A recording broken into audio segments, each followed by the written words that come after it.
Break के बाद एक बार फिर से स्वागत है आप सभी का। बात कर लेते हैं युवाओं को मिलने वाले रोजगार की। उत्तराखंड के मुख्यमंत्री पुष्कर सिंह धामी ने अधिकारियों को निर्देश दिए कि प्रदेश में भर्ती प्रक्रियाओं में तेजी लाई जाए।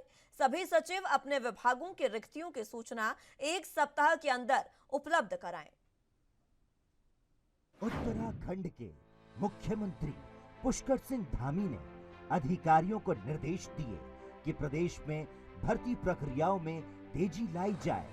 सभी सचिव अपने विभागों की रिक्तियों की सूचना पर 1 सप्ताह के अंदर उपलब्ध कराएं, जिसमें सभी विभागों के कुल पदों का विवरण, वर्तमान में कार्यरत और रिक्त पदों का पूरा विवरण शामिल हो।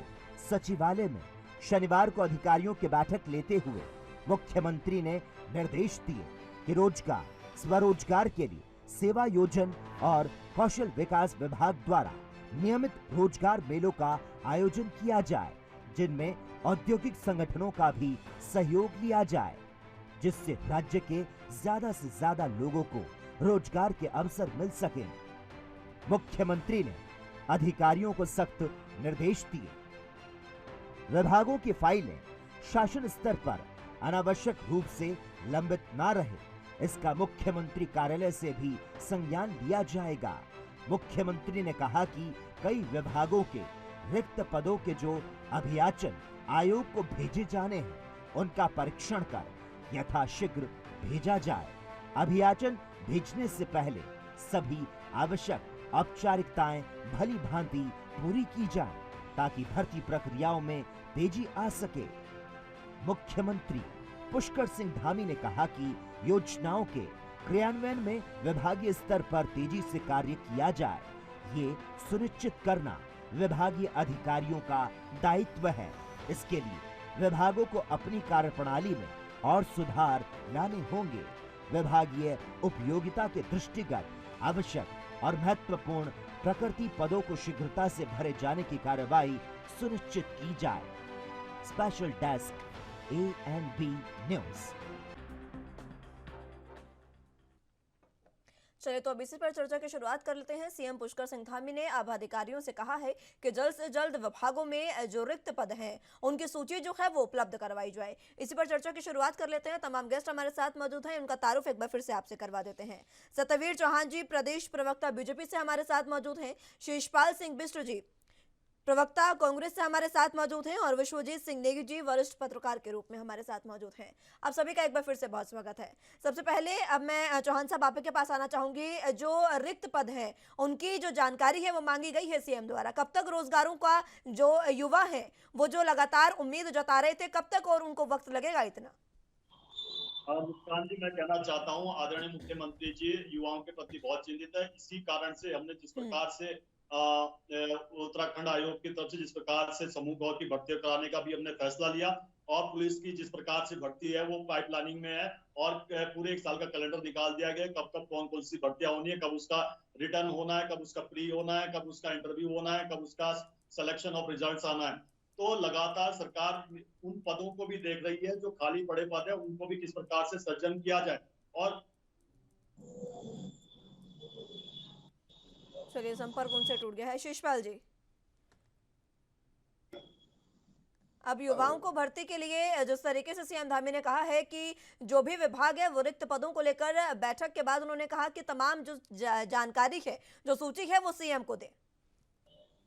देखिए मुस्कान जी, अगर मुख्यमंत्री राज्य के युवाओं को रोजगार देने के लिए अगर गंभीर है और वो अगर गंभीरता पूर्वक कोई बैठक कर रहे हैं और अगर इसका कोई सकारात्मक रिजल्ट निकलता है तो मैं इस पहल का स्वागत करूंगा। लेकिन मैं आपको याद दिला दूं मुस्कान जी कि यहाँ पर 6 सालों से भारतीय जनता पार्टी की सरकार है इस राज्य के अंदर, और मुख्यमंत्री त्रिवेंद्र सिंह रावत पूर्व मुख्यमंत्री लगभग 3 बार इस प्रकार की घोषणाएं और इस प्रकार की बैठकें कर चुके थे राज्य में कि प्रदेश के बेरोजगार नौजवानों को जो इतने पदों पर रोजगार मिलेगा उतने पदों पर रोजगार मिलेगा।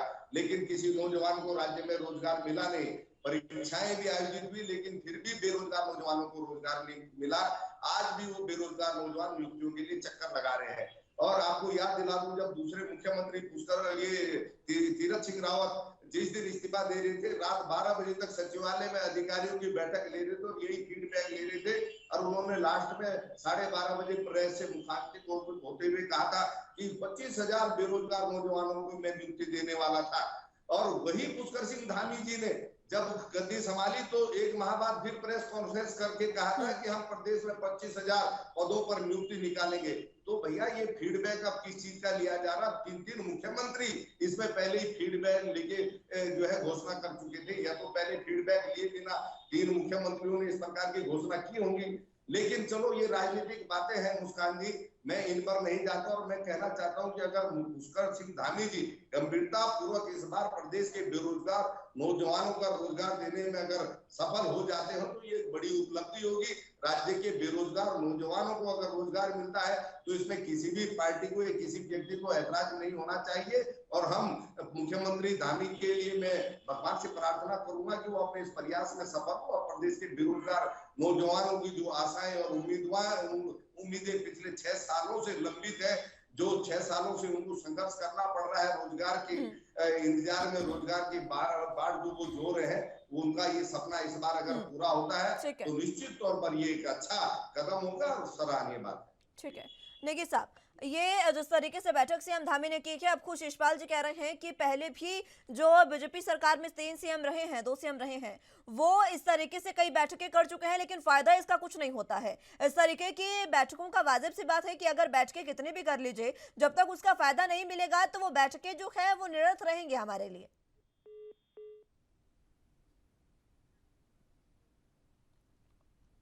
चलिए संपर्क उनसे टूट गया है, एक बार फिर से उनको जोड़ने की कोशिश करेंगे। चौहान साहब, ये बैठक, वही सवाल आपसे कि बैठक तो ठीक है कर ली गई है, लेकिन आखिर युवाओं का इंतजार कब खत्म होगा? मैं फिर आपको कहना चाहूंगा, अभी कुछ दिन पहले ही फॉरेस्ट के जिस प्रकार से उन्होंने अपना फर्स्ट ज्वाइन किया है, उसी प्रकार से तमाम विभागों में भी प्रक्रिया चल रही है। और मैं कहना चाहूंगा, जब मुख्यमंत्री जी दिल्ली गए थे तो उन्होंने केंद्र सरकार से कहा कि उत्तराखंड में फार्मेसी का सबसे बड़ा हब है और सबसे ज्यादा जॉब क्रिएशन करने वाला एक क्षेत्र है। तो उन्होंने कहा कि हम भारत सरकार यहाँ पे आके अपनी मैन्युफैक्चरिंग यूनिट खोले। सरकार आपको जिस प्रकार से भी लैंड आपको अलॉट करनी हो, सरकार आपको जमीन देगी और वहां पर हमारा क्या जॉब क्रिएशन तो होगा ही होगा, साथ में रेवेन्यू भी जनरेट होगा। तो हमारा इस लगातार किस प्रकार से युवाओं को सशक्तिकरण की ओर किया जाए। और दूसरा मैं आपको कहना चाहूंगा कि पहाड़ों में किस प्रकार से पलायन को रोका जाए, उसके लिए भी अभी आपने देखा होगा कि 4 धाम में जिस प्रकार से सुखद आंकड़े देखने को मिले हैं कि घोड़ा कंडी वालों में किस प्रकार से उनकी आमदनी हुई, 1 अरब से ऊपर उनका कारोबार हुआ। दूसरा, सहायता समूह को हम और मजबूत करने की और स्थिति में है, जिस प्रकार से सहायता समूह की महिलाओं को 28 लाख से अधिक उनको धनराशि उन्होंने अर्जित की है। और आने वाले समय में जब तक प्रॉपर आंकड़े आएंगे तो ये और ऊपर आकर जाएगा, क्योंकि अभी बद्री विशाल जी की अभी यात्रा 19 नवंबर तक चल रही है। दूसरा मैं कहना चाहूंगा, जिस प्रकार से पूरा एक चार्ट, पहली बार ऐसा हो रहा है कि पूरा चार्ट बन गया है कि पूरे साल में कब कब कौन कौन से एग्जाम होने हैं, कब कब उनका रिजल्ट्स आने हैं, प्री या मेंस या कब उनका ज्वाइनिंग का सारा का सारा डेटा खाका कीजिए और निरंतर उसकी एग्जाम प्रक्रिया भी शुरू हो चुकी है। और मैं ये भी कहना चाहूंगा कि जिस प्रकार से हमारी सरकार ने स्किल इंडिया और स्टार्टअप इंडिया के माध्यम से युवाओं को जोड़ने का काम किया। एक 2017 में उत्तराखंड की रैंकिंग 100 स्थान पर होती थी, आज उत्तराखंड में 128 से अधिक स्टार्टअप है जिनके, और हमारा स्थान अब तीसरे या दूसरे स्थान पर हम पहुंच चुके हैं। तो ये भी दर्शाता है कि सरकारी नौकरियों से अलग होते हुए किस प्रकार से युवाओं के कौशल को उभारा जाए और उत्तराखंड को किस प्रकार से लाभ प्राप्त हो। तो उस और भी सरकार लगातार चिंतित है। अभी कुछ दिनों पहले ही जिस प्रकार से होटल पैसिफिक में एक इस प्रकार का कार्यक्रम का आह्वान किया गया था जिसमें तमाम स्टार्टअप आए थे और उन्होंने अपने स्टार्टअप को क्या उनका क्या स्किल्स है, क्या वो आने वाले समय में उत्तराखंड को देने वाले, वो सब चीजें वहां पर उन्होंने दिखाई। तो सरकार का गवर्नमेंट एम्प्लॉयमेंट और प्राइवेट एम्प्लॉयमेंट को किस प्रकार से ज्यादा जनरेट किया जाए, उसको निरंतर चिंतित है। और इंडस्ट्रियल एरिया को किस प्रकार से और डेवलप किया जाए, उसके लिए मुख्यमंत्री निरंतर बैठकें कर रहे हैं। हमारे मुख्यमंत्री जी पूर्ण रूप से संवेदनशील है और उनकी प्रतिबद्धता है कि जो निर्णय लिए जाए। ठीक है, चलिए जवाब ले लेते हैं शिषपाल जी से। शिषपाल जी।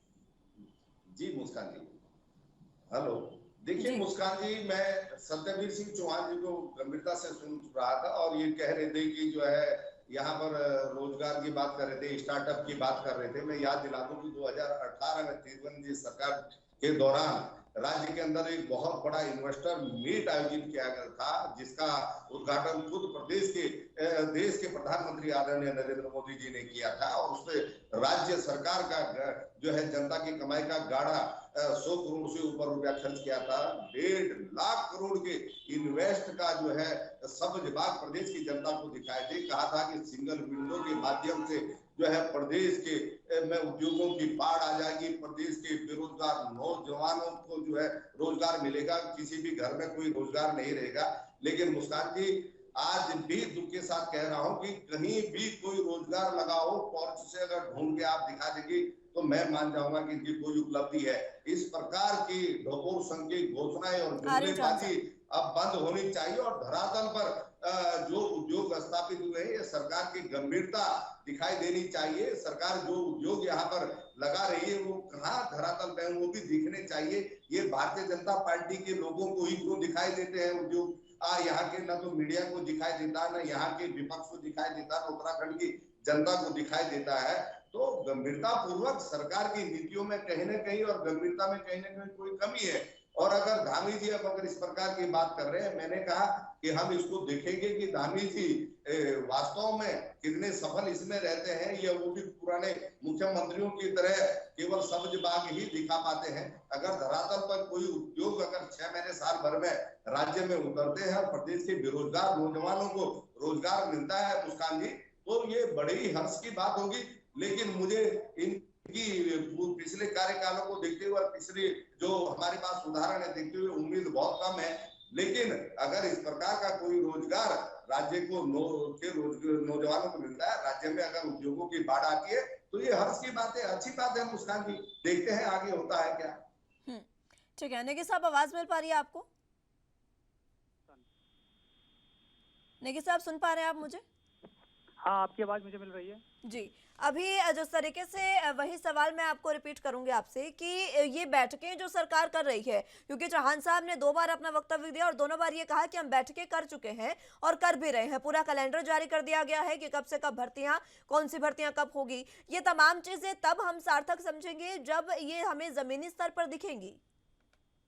देखिए मुस्कान, जिस तरीके से मुख्यमंत्री पिछले 1 हफ्ते से तमाम विभागों को एक अल्टीमेटम दे चुके हैं कि सभी विभाग अपने अपने जो भी रिक्त पद हैं उनकी पत्रावली मेरे सम्मुख प्रस्तुत करें। ये एक अच्छा संदेश इस प्रदेश में जा रहा है कि कहीं ना कहीं भारतीय जनता पार्टी के जो मुख्यमंत्री हैं वो संजीदगी है कि युवाओं को रोजगार मिले, लेकिन रोजगार तब मिले कि जब UKSSC के जो रिजल्ट रुके हुए हैं, UKSSC में जो इतना बड़ा घोटाला चल रहा है, उस सब घोटालों की जांच पूरी हो जाए। क्योंकि कहीं ना कहीं अभी कोर्ट का भी इस मामले में दखलंदाजी जरूर होगी, क्योंकि UKSSC में अभी जिस तरीके से लोग न्यायालय भी पहुंचे हुए हैं और जो युवा जिन्होंने एग्जाम दे रखे हैं या जो भर्ती हो रखे हैं, अभी 2015 की पुलिस भर्ती घोटाला जो हुआ है उसमें भी जांच का आदेश हो गए हैं। तो युवाओं को रोजगार तो मिले, लेकिन रोजगार की पारदर्शिता भी बरकरार रखी जाए, ये सबसे बड़ा महत्वपूर्ण बिंदु होना चाहिए। क्योंकि जो आदमी एक कंपटीशन पास करके और अपना रोजगार ले लेता है और उसके बाद सरकार अगर सरकार बदल जाती है तो जो विपक्ष है उस पर आरोप लगाता है कि घोटाला हुआ है और उस घोटाले की जांच कर दी जाती है और जांच के नाम पर उनका रिजल्ट रोक दिया जाता है। तो ये युवाओं में जिस तरीके से एक उत्तराखंड में ये जो पिछले 6 महीने से चल रहा है, जिस तरीके से UKSSC की बार बार जिक्र इसलिए करना चाहूँगा कि बहुत सारे युवा UKSSC को लेकर के परेशान है कि इसका क्या परिणाम होगा, आने वाले रिजल्ट पारदर्शिता रहेगी कि नहीं रहेगी।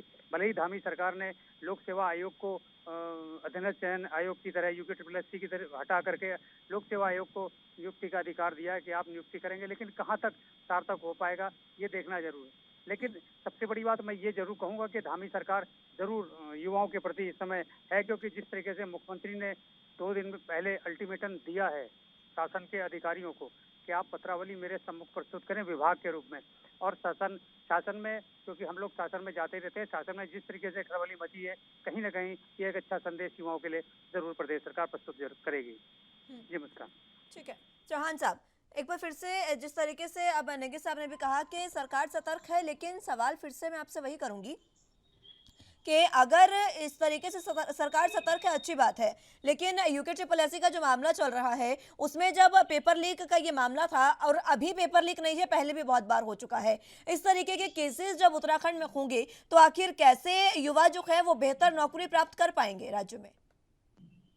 हाँ मुस्कान जी, मैं आपको कहना चाहता हूँ, जिस प्रकार से माननीय मुख्यमंत्री जी के संज्ञान में ये प्रकरण आए कि इस प्रकार की संदेहजनक स्थितियां हैं, मुख्यमंत्री जी ने बेधड़क फैसले लेते हुए उन तमाम जितने भी इसमें संलिप्त लोगों थे उनको जेल के पीछे पहुंचाने का काम किया। अब कानून का काम है कि वो उनके ऊपर कार्रवाई करे और कठोर से कठोर कार्रवाई करे। सरकार को जहां पर पहल की आवश्यकता है, सरकार वहां पे पहल करेगी। दूसरा मैं कहूंगा कि शिषपाल जी ने कहा कि यहाँ पर इन्वेस्टमेंट सबमिट हुई थी।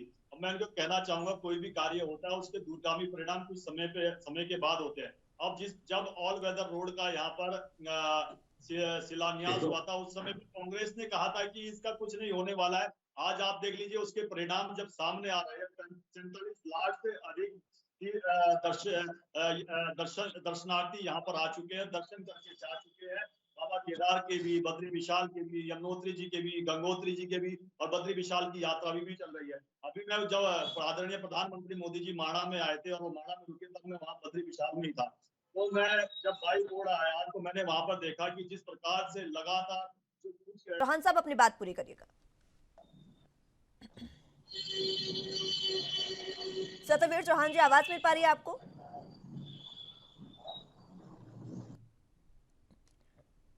चलिए, संपर्क उनसे टूट गया है, आवाज उन तक नहीं पहुंच पा रही है। नेगी साहब, आपको आवाज मिल पा रही है? जी जी जी, अभी जिस तरीके से हम बात कर रहे थे यूके ट्रिपल एससी मसले की, इस तरीके की घटनाएं जो है वो लगातार उत्तराखंड में होती रही है। जब पेपर लीक होते हैं, युवा जो है वो पूरे तरीके से तैयारी करते हैं, लेकिन वो तैयारी जो उनकी है वो अधर में रह जाती है, क्योंकि जब पेपर लीक होता है और या फिर पेपर कैंसिल होता है तो युवाओं के हौसले कहीं ना कहीं टूटते हैं। युवाओं को रोजगार देने अगर सरकार देना चाहती है तो सबसे अहम बात है कि प्रशासन को किस तरीके से सुदृढ़ किया जाए और इस तरीके की घटनाओं पर कैसे रोक लगाई जाए। देखिए मुस्कान, आपकी बात बिल्कुल वाजिब है कि युवा जब किसी कंपटीशन को तैयारी करके और उस कंपटीशन को देता है और बाद में उसको पता लगता है कि इसमें घपलेबाजी की गई या इसमें भ्रष्टाचार किया गया है, तो कहीं ना कहीं युवाओं को ठेस लगती है। और युवा का जो एक नजरिया रहता है कि जो सरकार, चुनी हुई सरकार है, वो सरकार पारदर्शिता से अपना कार्य नहीं कर रही है, और कहीं ना कहीं युवा में जो एक कुंठा सी भावना एक उत्पन्न हो जाती है कि अगर हम कंपटीशन की तैयारी करेंगे और पता नहीं हमारा रिजल्ट अच्छा आएगा कि नहीं आएगा। क्योंकि अभी यूके ट्रिपल एससी की हम बात इसलिए जरूर करना चाहेंगे क्योंकि रोजगार से जुड़े हुई बात ही यूके ट्रिपल एससी से लेकर सारे जो जितने भी एग्जाम सरकार द्वारा कराए जा रहे थे, यूके ट्रिपल एससी के माध्यम से ही कराए जा रहे थे। चाहे वो क्लर्क की परीक्षा हो, चाहे वो पुलिस की भर्ती हो, जो भी हो। लेकिन कहीं ना कहीं सरकारों को भी इस ओर से विशेष ध्यान देना चाहिए कि जो भी परीक्षाएं कराई जाए उनमें पारदर्शिता बिल्कुल रखी जाए, ताकि युवा जो अपनी तैयारी करके आगे बढ़ना चाहता है और एक अपना अच्छा मुकाम पाना चाहता है, उसको एक साफ सुथरा प्लेटफॉर्म तैयार मिले। जी मुस्कान। ठीक है, शिषपाल जी, पूरे मसले पर आखिरी कमेंट आपका चाहूंगी। देखिए मुस्कान जी, जहां तक राज्य अधीनस्थ सेवा चयन आयोग का भी यहाँ पर बात चल रही थी, मैं कहना चाहूंगा कि राज्य अधीनस्थ सेवा चयन आयोग में जिस प्रकार से गिरफ्तारियां हुई पेपर लीक प्रकरण में और उसे तेजी से दोषियों की जिस प्रकार से रिहाई हो रही है, उनकी जमानतें हो रही है और अदालत कह रही है कि दोषियों के खिलाफ पर्याप्त सबूत रही है, अगर इस प्रकार से जांचें होंगी तो निश्चित प्रदेश के बेरोजगार नौजवानों का विश्वास कैसे सरकार पर बनेगा।